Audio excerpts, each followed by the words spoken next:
what I had was, and please, ladies, don't attack me, but through my kickboxing career, because I'd traveled the world, what I would do is I'd fly around the world and I'd win a world title or I'd win a kickboxing fight. And then I'd be with one of the ring girls for a week or whatever. So I had all these girlfriends all around the world. I'm a ring girl.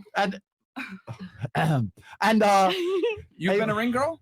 Yeah, you can see it on my YouTube channel. If you win, nice to meet you. Damn. If you win, you get a ring girl. If you lose, you get nothing.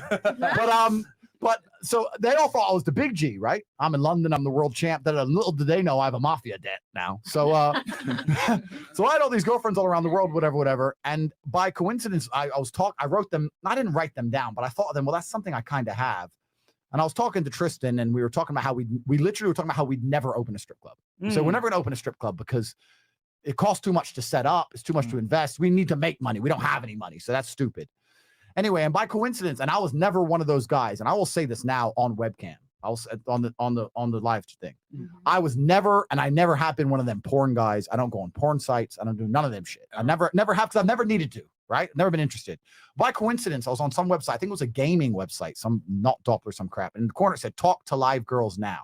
And it's something, I think it's because I just thought about the fact I had all these girls. I was like, so I clicked on it and I saw some Russian chicks sitting there on some crappy webcam and like these little tokens coming in.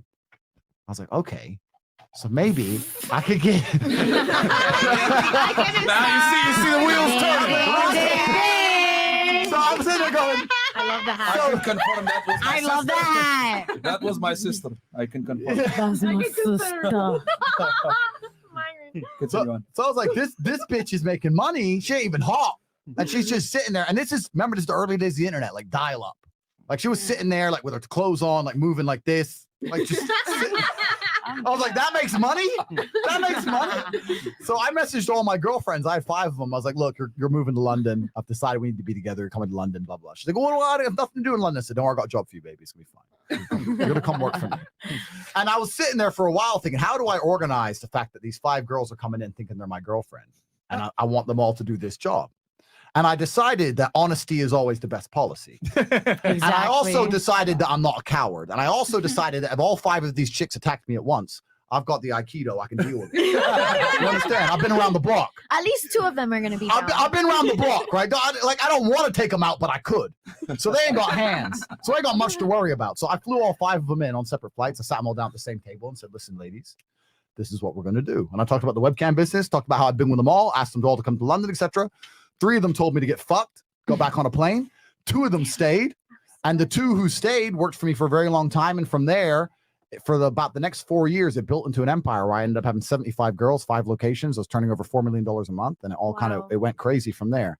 And yeah, that's the story of the webcam business. It's kind of what it is. And that's one of the reasons why I retired. I'm back now because I'm a violent individual by nature. But I retired from fighting because I started to make a whole bunch of money. And then it got more mainstream and I bowed out of it. About 4 or 5 years ago, we sold all our interests and we're not in that business anymore. But that's how it all worked. That's all it went. So that's how it head to toe. But I was just honest about it but I actually had a lot of respect for those 2 girls who stayed. I had a lot of respect for them. It was me and these 2 chicks. We were living in an apartment. We were a happy throuple for a while. And Don't forget, my girls were making us money too. Don't forget that. I'm just saying. What, you think I was just what?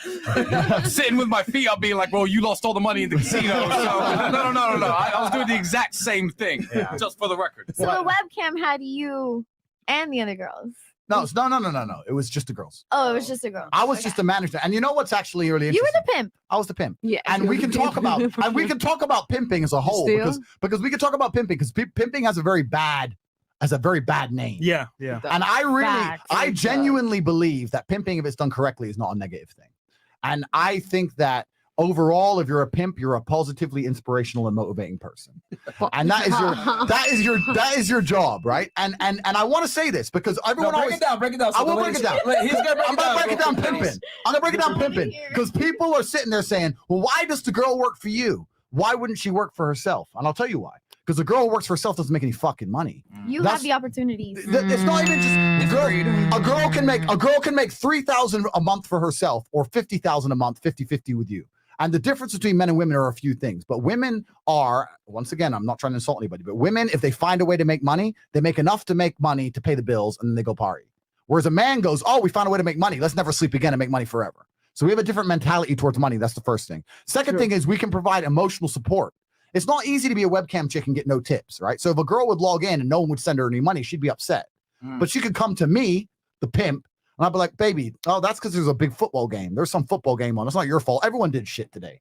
No, I'm lying through my teeth. Our other girls killed her. But she feels better. Now she's happy again. Now she'll try again. She'll go back with a renewed courage and she'll make it, right? If she's by herself, she's like, oh, no one likes me. Fuck this. And she'll quit. You'll see even now with OnlyFans, the best, biggest OnlyFans girls that exist in the world today are working for agencies run by men.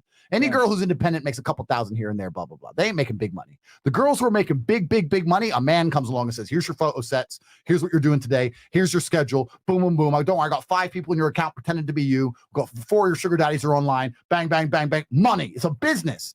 I was straight business about it. I was not involved in this business trying to be Dan Bilzerian. It was all money. Of the 75 girls who worked for me, it was money, money, money. I had zero interest in trying to fucking fuck them all or run around, have threesomes, none of that shit. It was pure business. That's why we made so much money. But pimps have a very, very important role in the whole industry. I'm telling you. And overall, all we do is provide motivational support.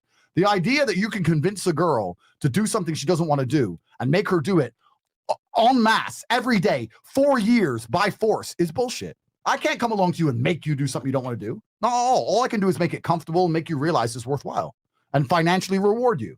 I had a business that offered girls a job, the same as McDonald's does, the same as an office does. Sit on the computer and make some money. That's all it was. So I'm here to defend the pimps.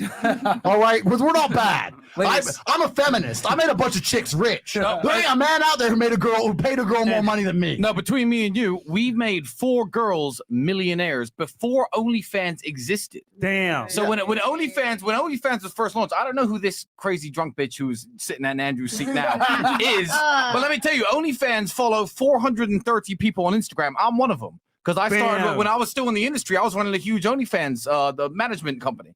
So they know who I am. They probably don't know who this girl is. You know, OnlyFans is a British company. Oh, indeed. And they know who I am. That's why they follow me. You can check this out right now. You know, call me a liar. So that's the story. And this is another thing. I'll make one more point. A lot of men talk about how bad it is a girl has OnlyFans, et cetera, et cetera. I know some bad bitches, right? Some beautiful women who have an OnlyFans account and her man is running it and they're making money. And they're in the they're in the Maldives. Yes. They're pushing Lambos. Like when I see a girl with an OnlyFans account and I know she has a lot of money, I don't think ho. I think she's married. Happy Their relationship. man is actually taking their She's smart. pictures. Yeah, for sure. And taking their videos. 100%. And messaging the 100%. And they've been together for years. And Andrew, Yeah, you you hear that all the inspired me time. to do something behind the scenes. Uh-oh. I won't say what it is yet, Uh-oh. but I'm currently doing it right now.